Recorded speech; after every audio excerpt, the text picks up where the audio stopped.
Hello, and welcome to another edition of the Awesome in Seattle podcast. This is your host, Christian Nossum of the Awesome Nossum Group at Wilson Realty. And today we're talking about something near and dear to my heart.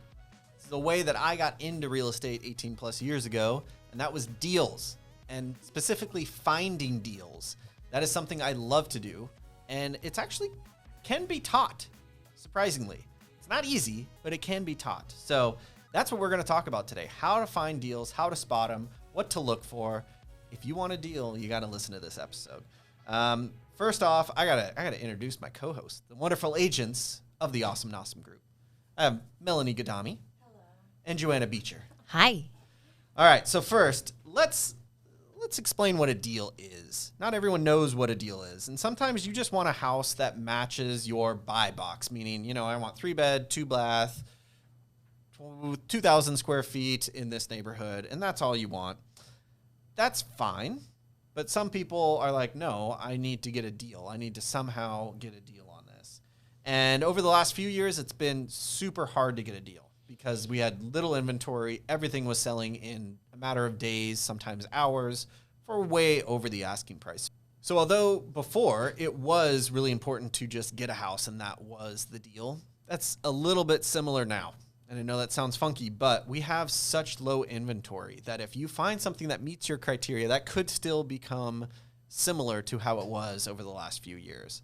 Now, let's define what a deal is. Now, a deal is something that you can add value to. Maybe it's in the path of progress, so property values are going to increase over time. Maybe it's something where it's cosmetically ugly and you can add some value to that by redoing it. Maybe it's a house that has a lot in the backyard that you could either subdivide or add a dadu, and you could build that dadu and then sell it off and double your money on the cost of the dadu. Like, there's so many different things that constitute a deal. Sometimes it's just the price. Like, the price is just great, and that's what most people assume a deal is. But that's not the only thing that a deal is. So today we're going to go over all these things. So have you heard the quote, you make money when you buy in real estate? Some people have, a lot of people haven't. But that quote is actually real. It's true. You don't actually make the money when you go to sell, although that's when you finally get the funds. You actually make money when you buy. If you buy a good enough deal, when you go to sell, you're going to get all that profit. And that's kind of something that we need to go over. All right, so moving on. So I will say this. It is almost impossible to spot a deal online only. You need to see things in person. You need to understand the floor plan. You need to spot what is not in the photos or in the satellite image or any of those things. Seeing it in person is almost vital to spotting a deal. And that's why we as a team love to go out and look at houses both together, but also individually. And when we spot a deal for one of our clients, and maybe I'm looking at houses and it doesn't work for my client, but maybe it works for Mel or Joanna's client, I will share that info with them, which is awesome that we work on a team together like that, where we can do that stuff. And not everything is a deal right away. Sometimes you're buying something that's undervalued right now because you see what's coming down the line, what's happening in the future, and that's why it's a deal. So if you want to find some deals, if you want to be up to date on what deals we're seeing out there, follow us on Instagram. We post some of these deals on there. Just Awesome Nossum Group on Instagram. And then join our newsletter. If you haven't already come to our class, that's how you get on our newsletter. If you want to join our newsletter, you can always DM us on Instagram. You can always email me, text us, whatever. Just ask us to be joined to the newsletter. In that newsletter, we generally post at least 3 deals every single month that we see out there. And we'll explain why we think that's a deal. So, Joanna, what are some things that people can look for in a home listing that help them spot it as a deal? Well, the first one that I can think of right off the top of my head is price. Yes. That's obvious, right? Mm-hmm. Generally, when something is priced low, you would think that's the deal. A lot of times all the people see that, so they come running, but that's not always the case. And that can also be if it's priced low and there are bad photos. That's the second one. Yes. A lot of people see bad photos and they say, nope, not going to go for that one. It doesn't look good online, so I'm not going to go see it. Mm-hmm. But if you take that chance, you could spot a good deal. And sometimes the photos are just bad because the agent used a horrible camera or took the photos with their themselves. iPhone. Or not even their iPhone, because those take amazing, like a flip phone or something crazy. That's true. Or you're seeing the agent in the mirror as a selfie, and you're like, what are you doing, dude? Right. Yeah. It's just, don't always trust the photos. Yep. Is that theory right there? Okay, so the next thing you can think about is days on market. And when you're looking at a listing, if you see something that's on for a couple of weeks, that's pretty average right now. So anything that you see on past that, like a month, 2 months, 3 months, pay attention to that listing, and that seller is going to be motivated, most likely, to sell. So yeah, that brings me right into my next deal marker, which is seller incentive, their motivation. Like we just said, if their property has been sitting for a while, that's pretty indicative of them most likely getting a bit frustrated that their house isn't moving and that they'll want to sell quickly. So definitely pay attention to that. Hopefully these tips show that having the right agent to help you sell your home is extremely important and should definitely be remembered. And I'll add this too to that. Like there's a lot of times where in this market where everyone's not waiving their inspection contingency. If a house goes pending inspection, meaning it's under contract, they do the inspection, and then the buyer backs out and it comes back on the market and now it's available again. That's when a seller is like, oh man, every buyer assumes at that point something is wrong with the house because it went under inspection. Yep. They found something, doesn't always have to be that way. They could have just backed out. But they assumed something was wrong and the seller wasn't willing to repair it.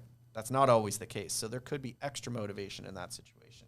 Absolutely. And again, touching on what Christian said earlier, most deals can't really be spotted online.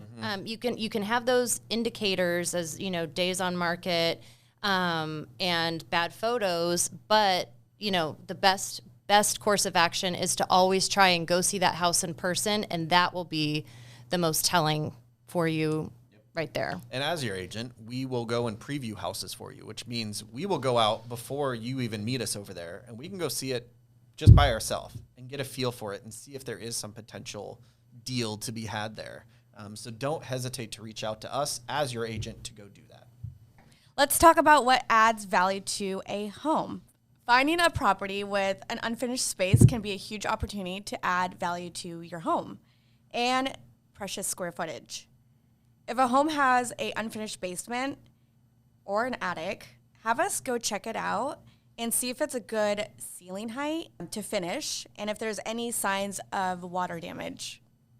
Mel might not be the best person to figure out if the height is right. She's a little on the shorter end, but she can still measure for you. I'm the perfect person because an attic most likely won't be 7 foot, maybe 6'5". So anyways, additionally, if there is an easy way to add a bedroom to the house or the garage, right there, that's an added bonus and adds value. Yeah. And personally, there's been a few houses that I've owned where we converted like the downstairs that was completely unfinished, had super tall ceilings. We added numerous bedrooms, another bathroom, a laundry room, a rec room area. Like there's all sorts of things that you can add. By doing that, you're increasing the value because you're taking it from, like for one house that we did, we converted it from a 2-bed, 1-bath into a 9-bed, 3-bath. It didn't cash flow as a 2-bed, 1-bath house, but it definitely cash flowed as a 9-bedroom, 3-bathroom house near the University of Washington. So there's definitely ways that you can add value. Another example is we've helped clients where, it was a 3-bed, 1-bathroom house. And most buyers want at least that extra half bathroom. When we're out looking at houses, we could spot potentially where you could maybe add another half bathroom or a full bathroom. And that can add a ton of value because now when you go to resell, whenever that time comes in a few years, 10 years, whatever it is, you're now selling a 1.5 bath plus house versus just a 1-bath house, which limits your demographic of potential buyers. So you want to increase your buyer pool as much as you possibly can. So another one is if a home is cosmetically ugly, which I'm sure we've all seen. Yes. Orange carpet in the bathroom. Yeah, carpet in the bathroom. That's a no. Yeah. But if a home has good bones, but it's ugly, there's a lot of potential for a good opportunity for you as a buyer to make some easy updates like painting, changing the carpet, maybe replacing fixtures. You could even add luxury vinyl plank flooring, which is actually super easy to install yourself. Yeah. You don't even need to hire someone. Even if you're slightly handy, you can totally handle it. I know because I've done it. I'm not the handiest guy in the world, and it's not super expensive, and it looks great. It's waterproof. It's awesome. It's a great way to change the entire feel of a room by changing that flooring. Exactly. Yeah. And lastly, I'm sure you guys have all heard us talk about house hacking. I'm sure you guys have all heard us mention house hacking, and that is a huge opportunity to add value to a home. And if you don't know much about house hacking, and why it's such an incredible tool for you as a buyer, then you should listen to our podcast. Yeah, episode 90. No, 88. Haha. Almost said it wrong. It's episode 88. We just redid this one. I think it was originally like episode number 6, some 3.5 years ago that we started this podcast. Yeah. And we updated it. It's great. Definitely check that out. Episode 88, house hacking, how to house hack in Seattle, something like that. I don't remember the exact title. Yeah, exactly. So once again, just finding a property that you can rent out or part of it is a fantastic way to get a deal on a home and set yourself up for flexibility if you need extra income. Okay, so sometimes a deal doesn't even reveal itself for years. The future potential of a property is a great way to get a deal and make yourself incredible equity. One of those is a dadu. If you've listened to the podcast that we have, you know we love talking about dadus. A lot of single-family lots in Seattle have the potential to build a dadu. If you build one, you can either use it for extra space, maybe rent it out. Possibly sell it. Shorter, long-term rents, yeah. You can also build the dadu and then sell it off. It's a bit complicated to explain this, but it is possible, and Yeah, I'm actually doing that with a property as we speak. We're building a dadu, and we're going to condominiumize it, is what it's called in Seattle, and then we're going to sell it off. It's a great way to make a lot of money, and it costs a lot of money, but you can get loans for that type of stuff too. So if you are interested in doing dadus, you can just reach out, and we can chat with you about that. you can get a good ROI. Great ROI, So. yes. Next up is an ADU, which is similar to a dadu, but it is attached. There's a lot of homes in Seattle that have that potential to add an ADU or finish an attic or your basement or garage. Yeah, an ADU is basically otherwise known as like a mother-in-law apartment, like some sort of apartment that's inside your building structure, whereas a dadu is a detached structure, separate unit. It's like a backyard cottage. Yes. We have podcasts all about this as well, so check those out. And then you also want to think about zoning. If you find a house that is in an area that is zoned for more density, then this could be a chance for you to potentially sell the land for a lot more money later on, or maybe even build a different type of property on the lot. Totally, and that actually leads me to Path of Progress. Path of Progress, basically, an easy example is the light rail. So the light rail line goes from actually past south of SeaTac Airport now, all the way up, and it's this year supposedly going to go all the way to Linwood and all the way across the water to Redmond.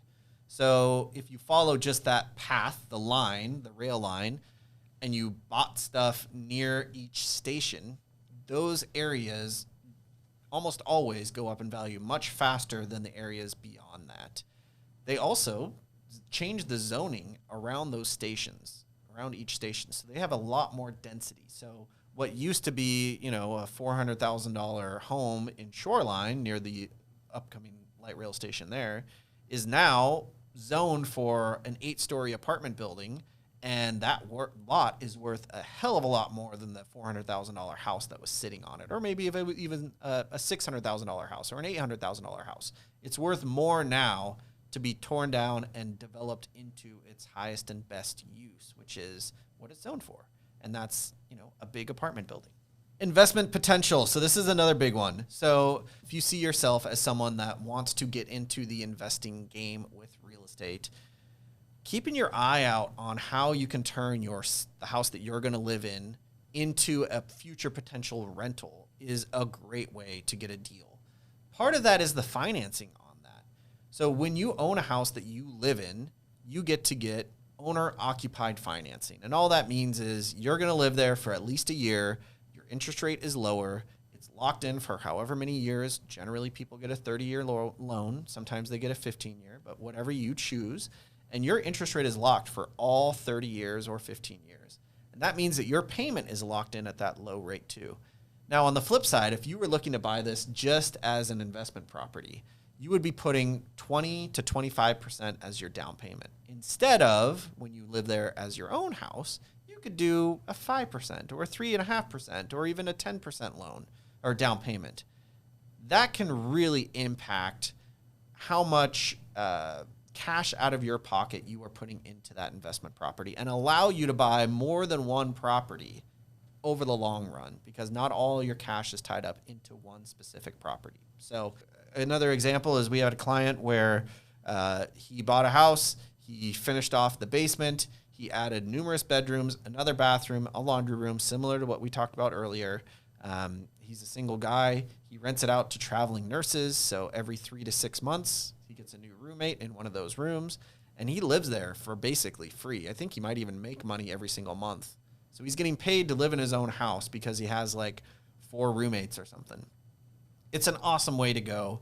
And he can, after a year, move out, keep that house, keep that financing, keep that monthly payment in place, and buy that next property. And that is what his goal is.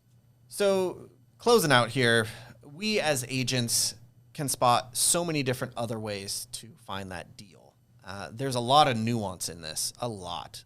Like we said earlier, and I think we've talked about this a lot, it's really hard to spot a deal online. The photos could be bad, but maybe they're not showing where some of that potential could be. Maybe the zoning's changed, but you can't find that on the listing. Maybe there's some changes going on in the neighborhood that were just announced and was in the news, and we are paying attention to that, and you didn't realize that in that neighborhood because you just started looking there. There's lots of things and lots of ways that we as your agent here at the Awesome Nossum Group can help you spot a deal. So if you are in the market, you are hoping to find a deal, we would love to help you. If you want to chat, you can always schedule a time with us right online, super easy, and there's zero cost, zero pressure. There's no obligation to buy a house. We literally just want to help you understand if this even makes sense for you. You can do that right on our website, awesomenossum.com/schedule. That's awesomenossum.com/schedule. You can schedule a strategy session right there, right with any of us at any time. So that'll be a half an hour. We can do it either over Zoom. We could even meet up in person and just go over individually what your situation is, what your goals are, and we can see if it's realistic for you to get to that point. So that's it for this week. Thank you, Mel. Thank you, Joanna. And until next week, we'll see you then. Bye.